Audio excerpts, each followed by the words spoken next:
So let us go ahead with the next question. Estimate the number of images produced if a tiny object is kept in between two plane mirrors inclined at 35 degree, 36 degree, 40 degree and 45 degree. आपको पूछा है how many number of images will be formed if the object is kept between two plane mirrors inclined at angle 35, 36, 40 and 45. इससे पहले हमने question solve किया था जिसमें mirror was inclined at 38 degree, then the angle was change from 38 to 41 gradually, slowly. उसमें हमने 38, 39, 40 और 41 पे चेक किया था. तो सिमिलरली इस केस में भी वैसा ही करना है. First of all you must identify what are the given parameters. तो आपको गिवन डेटा में सबसे पहले दिया है different angles. Theta one angle कितना है 35, थीटा टू एंगल कितना है 36, थीटा थ्री कितना है 40 एंड थीटा फोर है 45. ये आपको गिवन डेटा दिया है. आपको फाइंड करने के लिए बोला है नंबर ऑफ इमेजेस.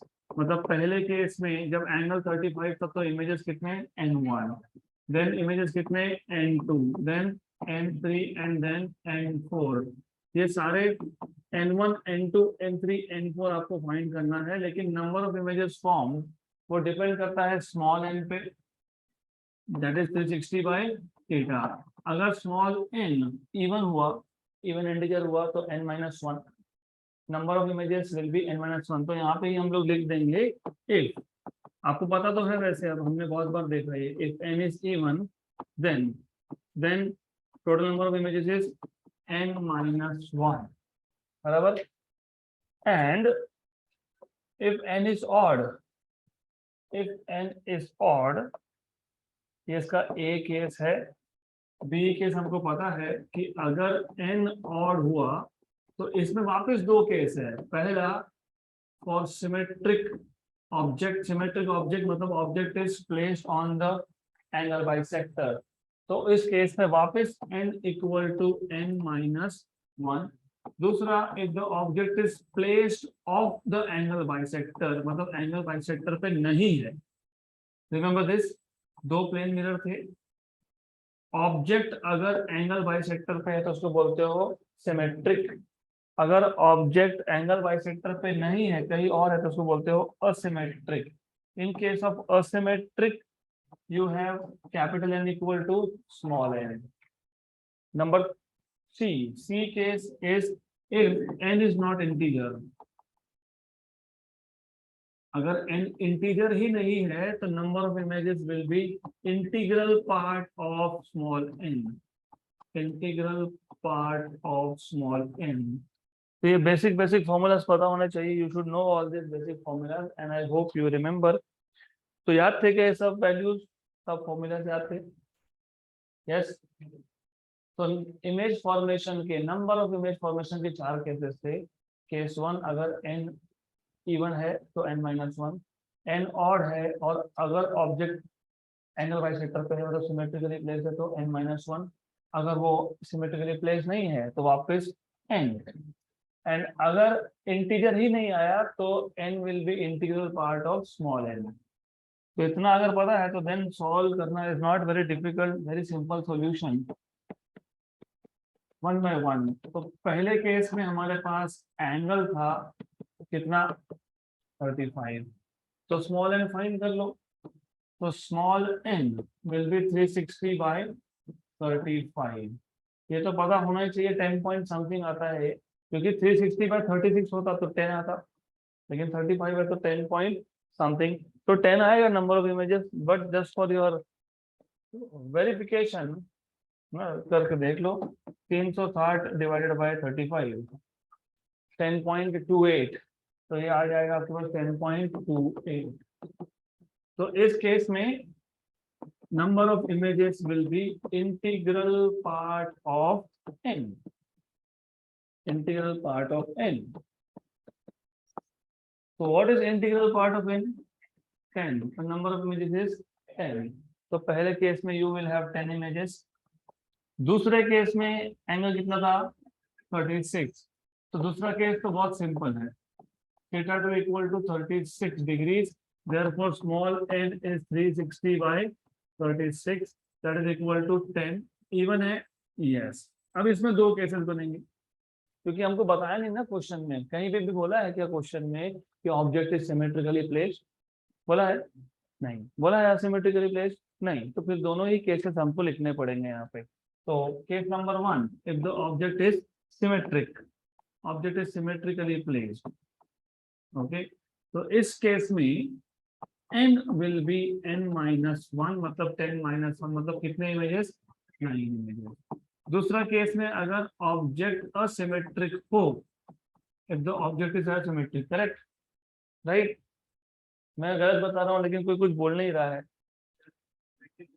हाँ, वो ऑड के केस में आता है, तो याद रखो, you have to wake up from deep sleep, सुबह हो गई, राइट? तो ये क्या आएगा?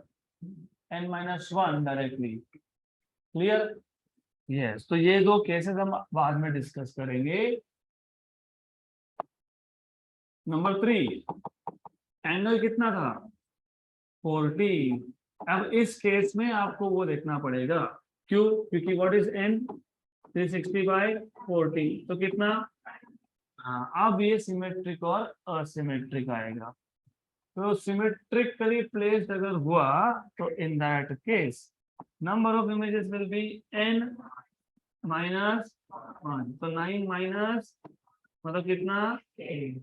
और अगर असिमेट्रिकली प्लेस्ड हुआ तो पूरे के पूरे 9। If asymmetrically placed, then you have number of images n equal to small n, that is equal to 9. हो गए? कितने केस हो गए? 3 केस हो गए। Last case theta 4 equal to 45। तो इस केस में n की वैल्यू आएगी 360/45। कितना? 8, पक्का 8, ओके 8।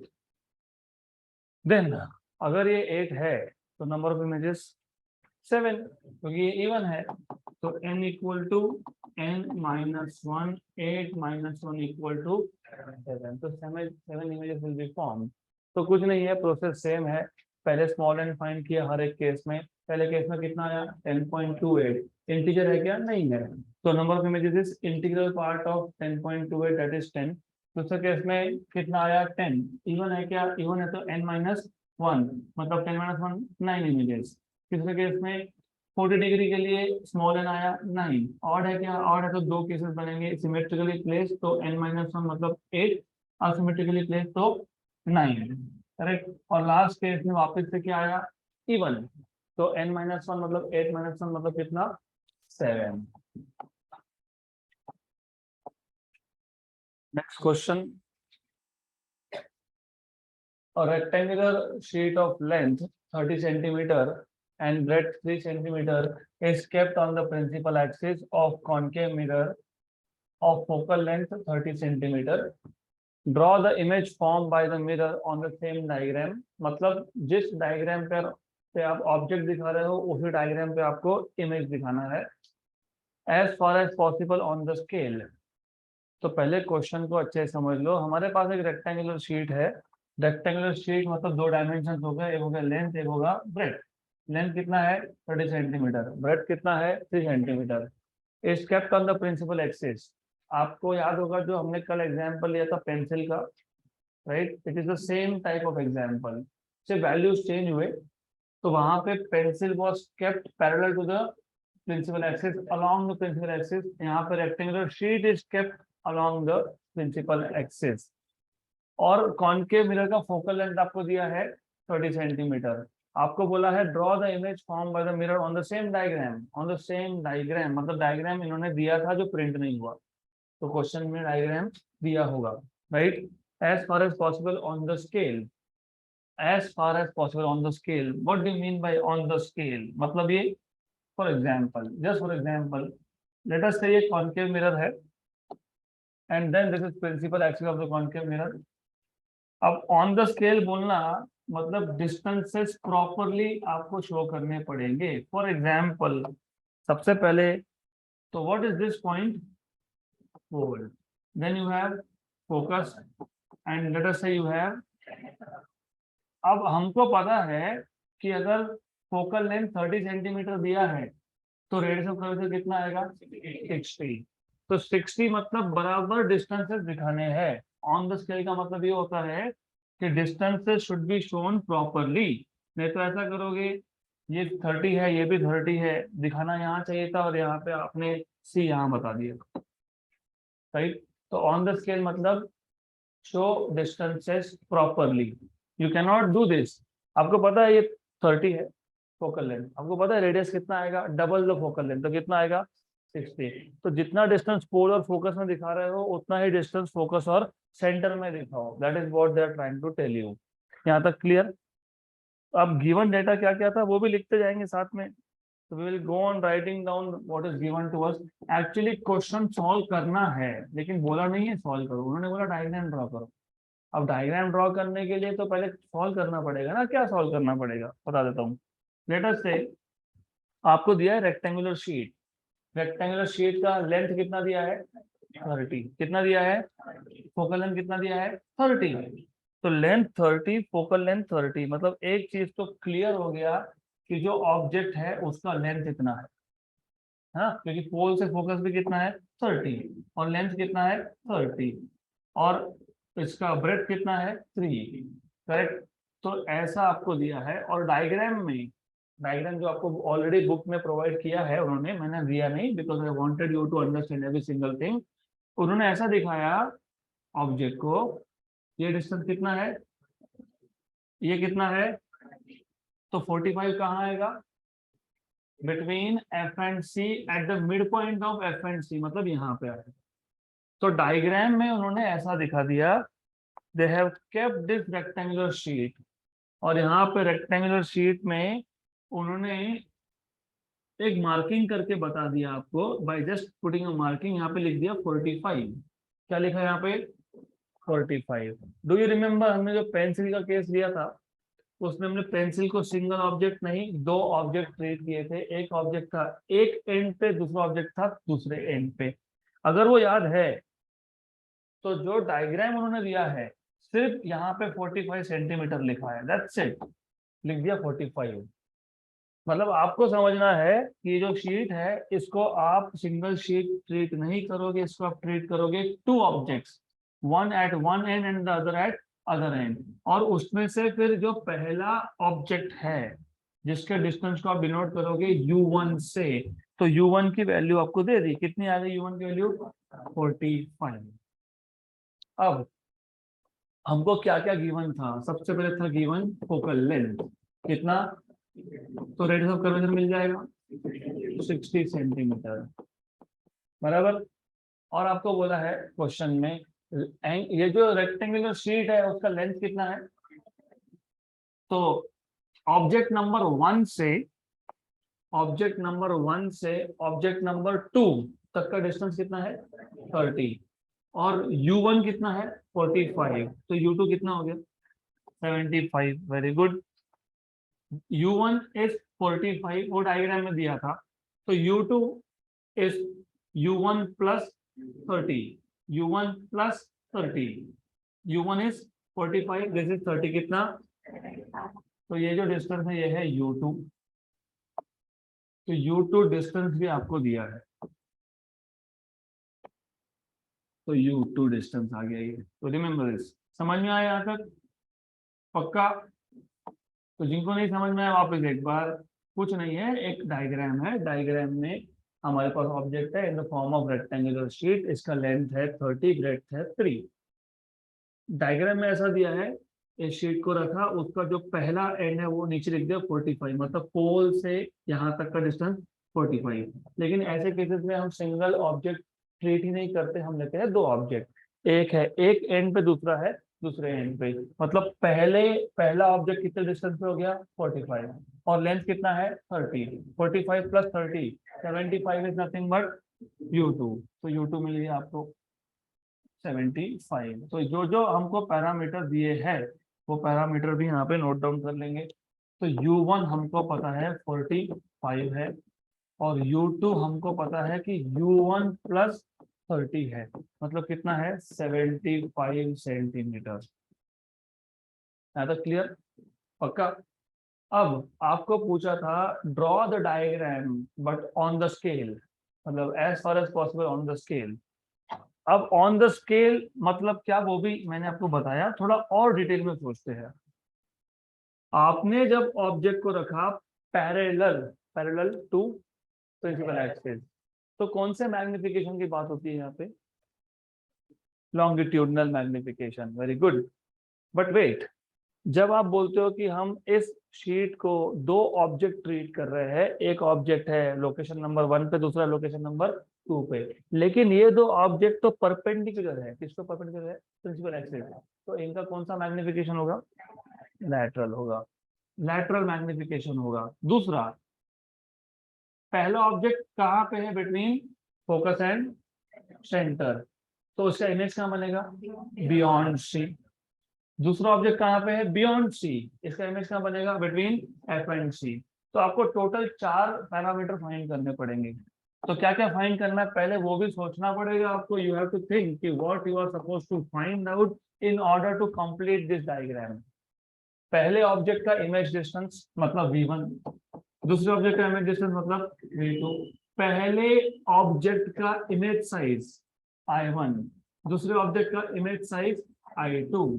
मैंने ऐसा इसलिए बोला कि पहला और दूसरा object they are perpendicular to principal axis, मतलब इनका कौन सा मैग्निफिकेशन होगा? लैटरल। तो लैटरल मैग्निफिकेशन में इमेज का साइज भी निकालना पड़ेगा आपको। तो इमेज का साइज कैसे फाइंड करते हैं वो भी देखते हैं। तो फॉर्मूला कौन कौन से यूज होंगे? प्राइमरीली दो फॉर्मूला यूज करने हैं। एक तो फॉर्मूला यूज करना है 1/f equal to 1/v plus 1/u। हमको f पता है, हमको u पता है, v मिल जाएगा, राइट? फोकल लेंथ दिया है 30, u1 पता है 45, u2 पता है 75, तो क्या मिल जाएगा हमको? v1 and v2। क्या फाइंड करना है? मतलब v1 एंड v2। तो 1/v equal to 1/f minus 1/u, correct, right? Sign convention use करना पड़ेगा कि नहीं? किसके लिए नहीं करोगे? मतलब v के लिए नहीं, क्योंकि क्या फाइंड करना था? v। तो यूजिंग, अभी बार बार मैं साइन कन्वेंशन लिखूंगा नहीं, using S dot C dot, मतलब using sign convention. Sign convention use करोगे, v के लिए तो यूज करना ही नहीं है क्योंकि वो फाइंड करना है, फाइंड करना है ना v। यस। फोकल लेंथ कौन सा मिरर था? कॉनकेव का फोकल लेंथ होता है। ऑब्जेक्ट हमेशा कहाँ रखते हो? तो क्या आएगा? Negative. Therefore 1/v equal to -1/f plus 1/u। Therefore 1/v equal to 1/u minus 1/f। यहाँ तक क्लियर? यहाँ से आपको v1 v2 तो मिल जाएगा, लेकिन i1 i2 कैसे मिलेगा? How will you find out what is i1 and i2? You know what is magnification? I upon O, but I upon O, this turns out to be equal to V upon U, correct? अब जो एक चीज मैंने आपको तब नहीं बताई थी, जो मैं अब बता रहा हूँ, यहाँ पे जब आप I upon O equal to V upon U लिखते हो, that is not actually correct formula. Correct formula is with minus sign. तो साइन में गड़बड़ नहीं होनी चाहिए, इसके लिए एक ट्रिक याद रखना। एक काम करो, इसको ऐसा लिख दो। What do mean by this? Mod में क्या लेते हो? Positive values. तो एक काम करेंगे, यहाँ पे हम फॉर्मूला बना लेंगे in terms of mod.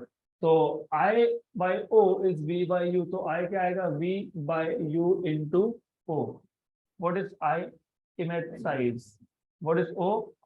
Object size. What is V? Image distance. What is U? अब मैंने ऐसा क्यों बोला? सिर्फ ये फाइंड कर लो, हमको तो पता ही है। पता नहीं है कि आपको, जब ऑब्जेक्ट आप फोकस और सेंटर में रखते हो, इमेज बनता है बियॉन्ड सी। मतलब कौन सा इमेज है? रियल। रियल इमेज हमेशा क्या होता है? इन्वर्टेड, मतलब image will be form below the principal axis. तो ये फाइंड कर लेना, बाद में माइनस साइन लगा देना, बता देना since the image is real hence it is inverted and hence you will put a negative sign. तो यहाँ पे chances of making mistakes will become less, right? Directly कैसे करते हैं वो मैं जेई नीट के कोर्स में बता दूंगा आपको। यहाँ पे सिर्फ मॉड नहीं लिखते, सिर्फ यहाँ पे एक माइनस साइन डाल देते हैं, राइट, वो जेई नीट में देखेंगे। स्टेट बोर्ड के लिए I want you to use this trick, क्योंकि हमको टेबल तो पूरा ही पता है, ऑब्जेक्ट कहाँ पे, इमेज कहाँ पे, इमेज का नेचर क्या होगा, इमेज का साइज क्या होगा, एक्सेट्रा एक्सेट्रा, अब पता ही है तो बता दो। पहला ऑब्जेक्ट फोकस और सेंटर के बीच में है, इमेज बनेगा beyond C, image will be magnified और डिमिनिश और सेम साइज, मैग्नीफाइड। तो इमीडिएटली समझ में आना चाहिए कि पहले ऑब्जेक्ट का image I1 will be greater than 3 centimetre, क्योंकि ये कितना था 3 सेंटीमीटर, ब्रेड कितना दिया है। हाँ, तो फिर उसका जो इमेज बनेगा वो 3 सेंटीमीटर से बड़ा आएगा। दूसरा ऑब्जेक्ट कहाँ है, बियॉन्ड सी, उसका इमेज कहाँ बनेगा, बिटवीन एफ एंड सी। और अगर ऑब्जेक्ट बियॉन्ड सी हो तो इमेज साइज क्या होता है, डिमिनिश, तो आंसर 3 सेंटीमीटर से छोटा आएगा। तो अभी पहले सॉल्व कर लेंगे and we will see if we are doing things correctly और नॉट। तो सबसे पहले टू स्टार्ट हम सबसे पहले फाइंड कर लेंगे V1। V1 फाइंड करने के लिए ये formula 1/V1 equal to 1/U1 minus 1/F1। मत बोलना, मिरर एक ही है। If you write down F1 F2 मतलब आप मिरर भी दो यूज कर रहे हो, यहाँ पे मिरर कितने हैं, सिंगल मिरर है। Okay, 1/V1 equal to 1/U1 था 45, F है 30, तो 30 माइनस 45 अपॉन 45 इंटू 30, तो इसको रेसिप्रोकल ले लो, तो V1 इक्वल टू 45 इंटू 30 जाएगा न्यूमरेटर में और माइनस 15 आ जाएगा डिनोमिनेटर में। 15 1 जा 15 2 जा 45 इंटू 2 इज 90, तो V1 कितना आया -90। माइनस मतलब ऑन द सेम साइड, क्योंकि ये इमेज डिस्टेंस है, ये इमेज साइज नहीं है। इमेज डिस्टेंस माइनस आना मतलब image also on the same side, मतलब इमेज फॉर्म इज रियल, जो होना चाहिए था। राइट, तो क्रॉस वेरीफाई कैसे करोगे कि आंसर सही है या गलत। नंबर 1 माइनस आया, यस।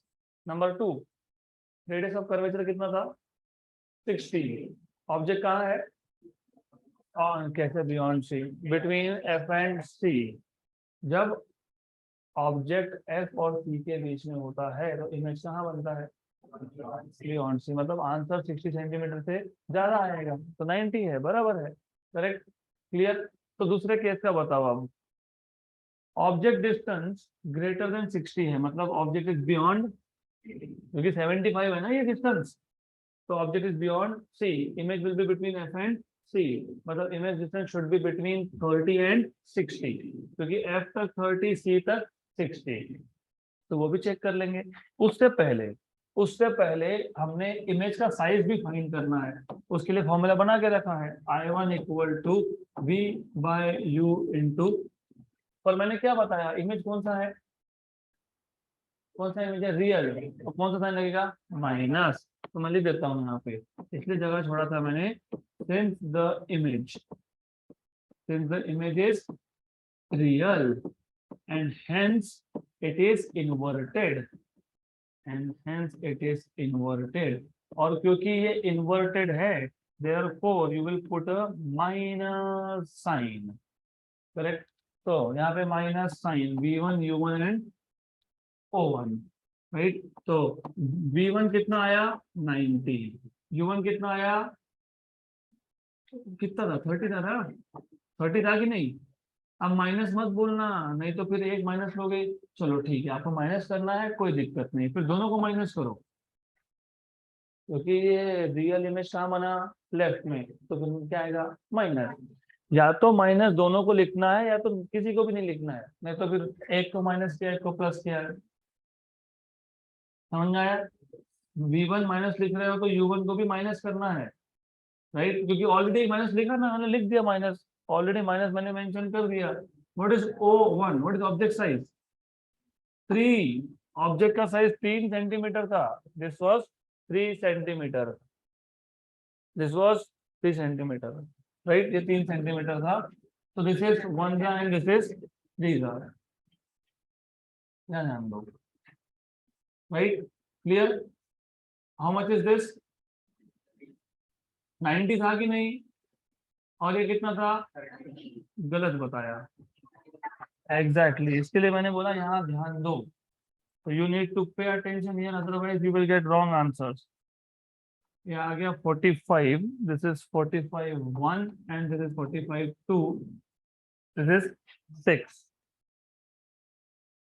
दिस इज 6, तो ये आ जाएगा 6 centimetre with a minus sign. तो definitely you must have understood कि ये 3 सेंटीमीटर है।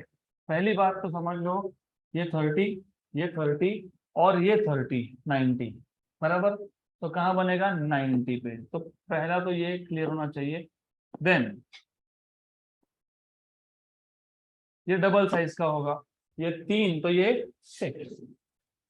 उन्होंने क्लियरली मेंशन किया है as far as possible on the scale, तो थोड़े से भी डिस्टेंसेस में गड़बड़ करना नहीं। Good. Then similarly for second object, second object के लिए भी सेम प्रोसेस करना पड़ेगा आपको। आपको वापस से V2 फाइंड करोगे, फिर I2 फाइंड करोगे। तो सेकेंड ऑब्जेक्ट के लिए V2 फाइंड करना है, तो V2 कैसे फाइंड करना है, 1/V2 equal to 1/U2 minus 1/F। 1/V2, U2 था 75 और F था 40, तो 1/V2 equal to 30 minus 75 into 30. Therefore, V2 will be equal to reciprocal of this, 75 into 30 upon minus 45. So you have 2 and 3 1 and 25. 25 into 2 is with a minus sign. तो मैंने आपको पहले ही बता दिया था कि आंसर 30 से 60 के बीच में आना चाहिए और नेगेटिव साइन के साथ आना चाहिए, मतलब करेक्ट। Clear, good. ये आ गया V2। Now you have V2, you are supposed to find out I2. What is I2? What will be I2? Minus V2 upon U2 into O2. V2 is 50, U2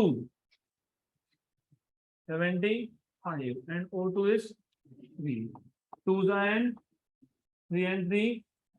So you will have -2 centimetre. -2 मतलब below principal axis, और object size था 3 centimetre.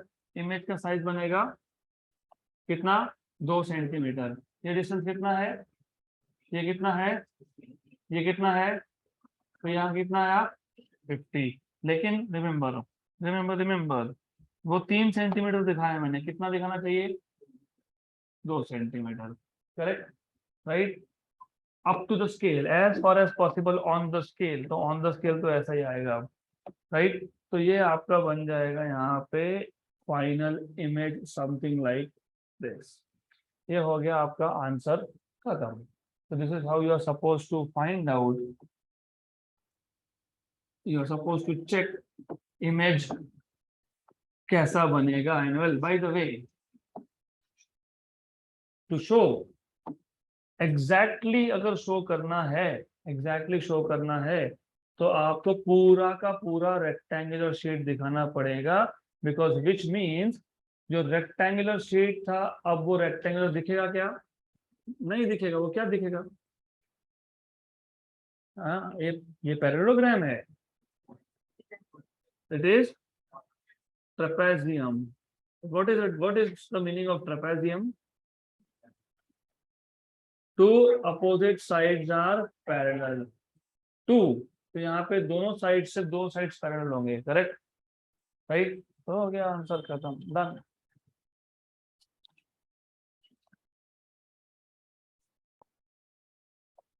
Next question, a car uses a convex mirror. मैंने आपको कल बताया था, if you remember, vehicles normally use convex mirror. आपके जो गाड़ी का साइड मिरर होता है, it is a convex mirror.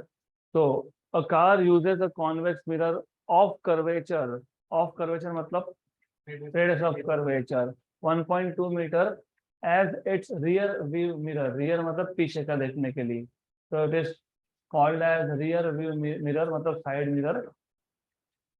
A minibus of cross section 2.2 meter by 2.2 meter is 6.6 meter away from the mirror. Estimate the image size. पहले question अच्छे से समझ लो। हमारे पास एक मिरर है, this is a convex mirror, ये कॉन्वेक्स मिरर है।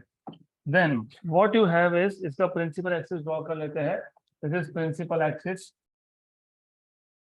राइट। देन आपको बोला है इसका रेडियस ऑफ कर्वेचर कितना, 1.2। तो radius of curvature, first of all suppose ये है रेडियस सेंटर ऑफ कर्वेचर, तो यहाँ पे आ जाएगा फोकस। रेडियस ऑफ कर्वेचर मतलब distance from pole to centre, ये आपको दिया है 1.2। तो focus, focal length will be 0.6। जरूरत नहीं होगी उसकी, हमको देखते हैं इफ वी नीड इट और not. Then they are telling you you have a mini bus of cross sectional area 2.2 bye 2.2। मतलब बेसिकली हमारे पास एक बस है विच इज, आपको ट्रक या बस आप देखोगे तो ट्रक या बस का जो फ्रंट फेस होता है ना, आगे से जब देखते हो तब it looks like a square, right. तो वही आपको बताया है कि यू आर बेसिकली लुकिंग, क्योंकि हम गाड़ी चलाते वक्त जब पीछे देखते हैं तो हम गाड़ी का फ्रंट फेस ही देखते हैं, साइड साइड से देखते हैं तो उसको नहीं। You are driving, you look in the mirror, आपको दिखता है पीछे से कौन सा गाड़ी आ रहा है। ट्रक अगर आ रहा है तो ट्रक का क्या दिखेगा, फ्रंट फेस दिखेगा। फ्रंट फेस कैसा होता है, स्क्वायर होता है, तो स्क्वायर होता है, तो ये पता होना चाहिए भाई। इसका साइज क्या है, 2.2 बाय 2.2, करेक्ट। इसका डिस्टेंस कितना बोला है आपको, 6.6। मतलब पोल से ट्रक तक का डिस्टेंस, मतलब object distance you, how much, 6.6। What is the size of image. एक चीज तो पक्का है, convex mirror will never produce magnified image. तो आपका जो भी आंसर होगा वो 2.2 बाय 2.2 से छोटा आएगा। मतलब it will be like 2 bye 2, may be 1 by 1, may be 1.5 by 1.5। और एक एडवांटेज ये भी है क्योंकि ये स्क्वायर है, तो फिर हम ऐसा करेंगे, हम सिर्फ एक ही साइड सॉल्व करेंगे, क्योंकि एक साइड सॉल्व कर लिया तो दूसरा साइड भी क्या आएगा, वो आएगा।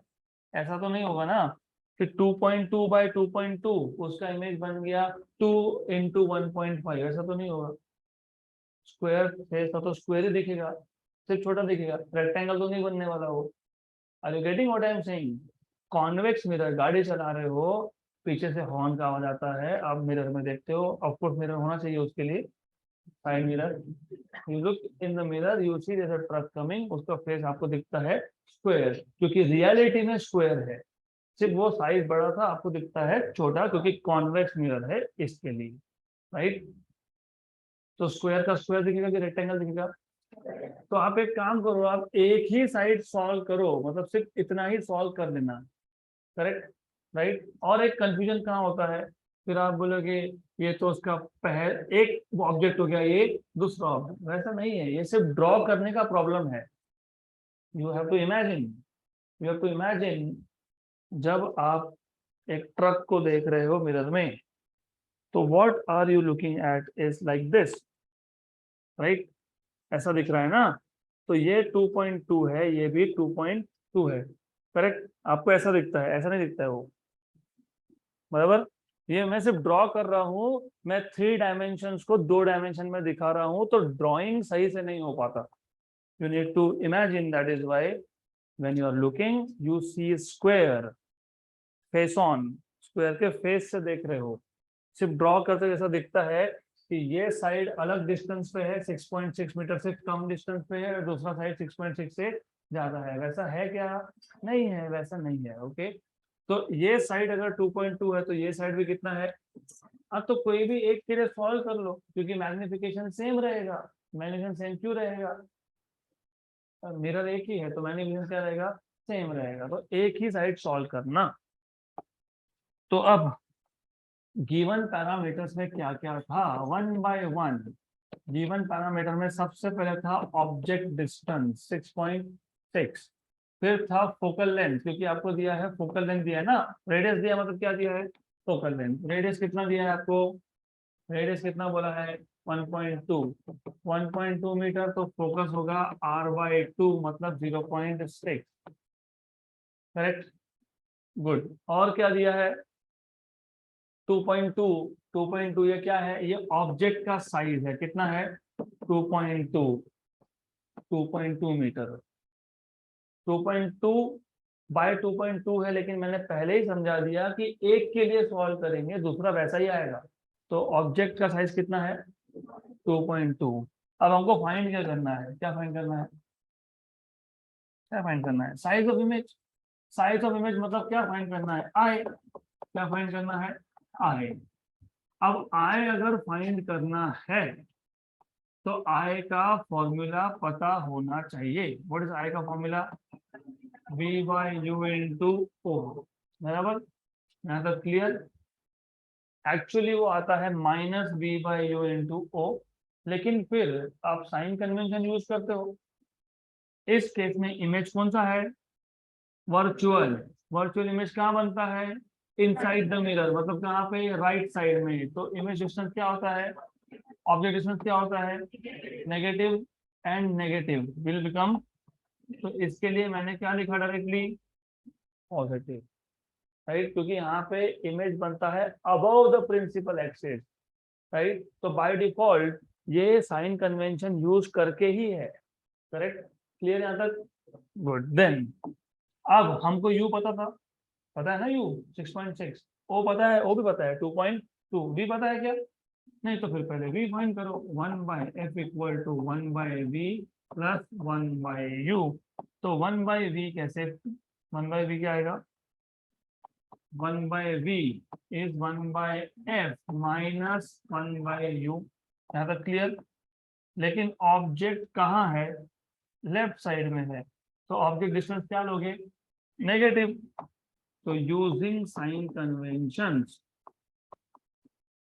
1/v, f क्या आएगा, माइनस नहीं आएगा, क्या आएगा, प्लस, क्यू प्लस, अरे राइट साइड नहीं, मिरर कौन सा है, अब तो कॉन्वेक्स में फोकल पॉइंट राइट साइड में तो आता है, तो फोकल लेंथ क्या होगा, पॉजिटिव, राइट। हाँ, तो अगर ऐसा बोल रहे हो कि फोकल पॉइंट राइट साइड में है तो सही बोल रहे हो, इमेज राइट साइड में बना ऐसा बोलने की कोशिश ही तो गलत बोल रहे हो। मैंने इसके लिए पहले मैं यहाँ पे पॉइंट्स दिखाता हूँ, फोकस कहाँ पे है, राइट में, तो फोकल लेंथ क्या आएगा, पॉजिटिव। और हमने पहले भी देखा है फोकल लेंथ पॉजिटिव मतलब कौन सा मिरर, तो कॉन्वेक्स मिरर है। तो 1/v क्या आया finally, 1/f minus minus plus 1/u। ये हो गया आपका फॉर्मूला रेडी। अब एक बार फॉर्मूला रेडी हो गए तो अभी solution, just put values and find out what is v। तो पहले v फाइंड कर लेंगे। Let us start with solution. अब सॉल्यूशन में हमको चाहिए v, तो 1/v = 1/f। What is f, 0.6, ये मीटर में है याद रखना, plus 1/u, what is u, 6.6। तो सॉल्व कर लो, 6.6 प्लस 0.6,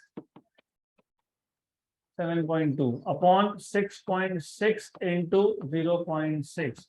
तो v will be equal to 6.6 into 0.6 upon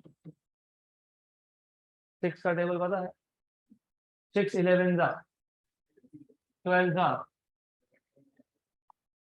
11 जा एंड 12 जा। अब बोलोगे पॉइंट कहाँ गया, तो पॉइंट गया 6.6 अपॉन 7.2 मतलब 66 अपॉन 72, राइट। अब ये 0.6 है, अगर 6 होता तो 1 जा एंड 2 जा, लेकिन क्या है, तो 1 जा एंड 20 जा। तो फिर v क्या आया, 11/20 ये मिल गया आपको। v मतलब क्या, इमेज डिस्टेंस, बराबर। 11/20 इज रफली 10/20 मतलब रफली 1/2 मतलब रफली 0.5, 0.5। Objects in the mirror are closer than they appear. Correct. Objects in the mirror are closer than they appear. तो ये याद रखो ये। तो ये this is confirmation of that. अब खुद सोचना कि मैं क्या बोल रहा हूँ। You have to think by yourself now then आगे आगे आई कैसे फाइंड करोगे? v by u into o. What is v? 11 by 20. What was u? 6.6. What was o? 2.2. बराबर 1 and 11 by 60. बराबर what is 11 by 60? 10 by 60. What is 10 by 60? 1 by 6. What is 1 by 6? What is 1 by 6? What is 1 by 3? 0.33. What is 0.33 into 0.33? हाँ, अब कुछ तो गड़बड़ है यहाँ पे. Answer is not correct. Why not? Let us check. कहाँ पे गड़बड़ हो सकती है वो देखो. ये फॉर्मूला करेक्ट है? Yes. 1 by v 1 by f minus 1 by u. Yes. Sign convention में ये प्लस ये माइनस. करेक्ट. तो ये हो गया plus. Image size is v upon u into o. ये भी करेक्ट. तो पहले v फाइंड करेंगे. तो v फाइंड किया तो 1 upon focal length. 1 upon focal length. Radius कितना था? 1.2 ऑफ कर्वेचर. कर्वेचर मतलब रेडियस 1.2. तो focal length is half of radius, that is 0.6. और u is object distance. Object distance कितना था? 6.6. A minibus of cross section 2.2 by 2.2 is 6.6 metre away. मतलब correct है. तो 6.6. तो हमने इसको 6.6 प्लस 0.6 अपॉन 6.6 इंटू 0.6 उसका उल्टा कर लिया. तो 6.6 इंटू 0.6 अपॉन 7.2. बराबर. यस. तो ये करेक्ट था. तो 7.2 और 6.6, 6 11 का एंड 6 12 का. बराबर. 66 by 72 is 11 and 12. 11 and 12. Correct. ये है 0.6 और नीचे है 12. तो 0.6 मतलब 6 into 10 raised to minus 1. तो 6 by 12 is 1 by 2. और ये 10 पर माइनस 1 नीचे आके 20 हो गया. तो ये भी करेक्ट है. तो 11 by 20 ये भी करेक्ट है. 6 से डिवाइड किया. No no wait wait wait. ऊपर का नंबर क्या आया? ऊपर का नंबर कितना आया? अरे रेसिप्रोकल लिया है मैंने. 6.6 इंटू 0.6. नीचे कितना है? Can you basically take out the point from here? Decimal हटा सकते हो क्या? नहीं. ओके. 66 अपॉन इंटू मतलब 10 पावर. करेक्ट. ये क्या आएगा? हाँ 11 बाय पक्का 1 and 2 ये आएगा नीचे. तो क्या आएगा? 11 by 20. करेक्ट. यहाँ तक क्लियर. तो ये करेक्ट दिख रहा है. तो यहाँ पे देखो v क्या था? 11 by 20. u क्या है? 6.6. o क्या है? 2.2. 1 by 3. 1 जा एंड 3 जा. बराबर ना. 22 3 जा 66 होता है कि नहीं? हाँ तो बराबर है. 11 by 60. तो क्या आना चाहिए? 11 by 60. v v v का वैल्यू कितना है? v का वैल्यू 11 by 20. u का वैल्यू कितना था? u कितना था? u 6.6. o कितना था? 2.2. तो 2.2 अपॉन 6.6 मतलब 1 and 3. कितना आया? 11 by 60. मतलब रफली कितना आया? 1 by 6 क्योंकि 10 by 60. What is 10 by 60? 1 by 6. What is 1 by 6? 11 by 60. कितना आया? 0.18. 0.18. तो ये आ गया आपका 0.18 मीटर. सही तो है. मैंने पहले ही बोला यहाँ पे इमेज साइज क्या होता है? स्मॉल, डिमिनिश होता है, और actually it is very small, क्योंकि हम जब ट्रक को देखेंगे 2 bye 2, 2.2 bye 2.2 metre, what is, how many feets are there in 1 metre? Approximately 3। तो 2.2 मीटर मतलब कितना? 6.6, रफली रफली 7 फीट होता है ना। ट्रक तो उतना बड़ा होता ही है ना, उसका विड्थ 7 होता है, उसका हाइट भी 7 होता है। 7 बाय 7 का तो होता ही है ना ट्रक। ट्रक का फेस कभी आते आते देखो, दिखेगा 7 bye 7। You can even compare from your own height if you know your own height, correct? Now my height is 5 feet 8 inch, तो definitely ट्रक का फेस मेरे हाइट से ज्यादा है, राइट? ओके, तो 7 बाय 7 का अगर ट्रक है, आप साइड मिरर में देखते हो 7 बाय 7 दिखेगा क्या आपको? उससे बहुत छोटा दिखता है। नहीं तो फिर सिर्फ ट्रक का हेडलाइट आपके इसमें दिखेगा, तो बहुत छोटा दिखना चाहिए, तो बहुत छोटा है, करेक्ट है, राइट है सब कुछ। हाँ, तो you have to cross check and think this is all correct. तो 0.18 मीटर मतलब कितना फीट? 1 मीटर मतलब कितना फीट? तो 0.1 मीटर मतलब कितना? 1 मीटर आप बता रहे हो 3 फीट है, करेक्ट? तो 0.1 मीटर कितना फीट है? 0.3। तो 0.2 मीटर, क्योंकि 0.18 मतलब 0.2, रफली रफली, तो 0.2 कितना? 0.6। 0.6 मतलब हाफ अ फीट। तो सही है। हम जब मिरर में देखते हैं तो ट्रक जब आप देखते हो, अगर वो 6.6 मीटर डिस्टेंस पे है तो बराबर है, half and half, half feet उसका विड्थ रहेगा, हाफ फीट उसका हाइट रहेगा, तो करेक्ट है। तो आंसर इज करेक्ट, नहीं तो वो इमेज बैठेगा ही नहीं मिरर के अंदर। करेक्ट, समझ में आया? ओके, तो now we will go ahead with next topic. मैं नेक्स्ट टॉपिक आज सिर्फ इंट्रोड्यूस करूंगा, you need to pay attention, all of you must pay complete attention here. अगला टॉपिक जो है that is purely theoretical, that is defects और aberrations. Have you heard this of this word aberrations? What do you mean by aberrations? Defects or aberrations of images. What do you mean by aberration?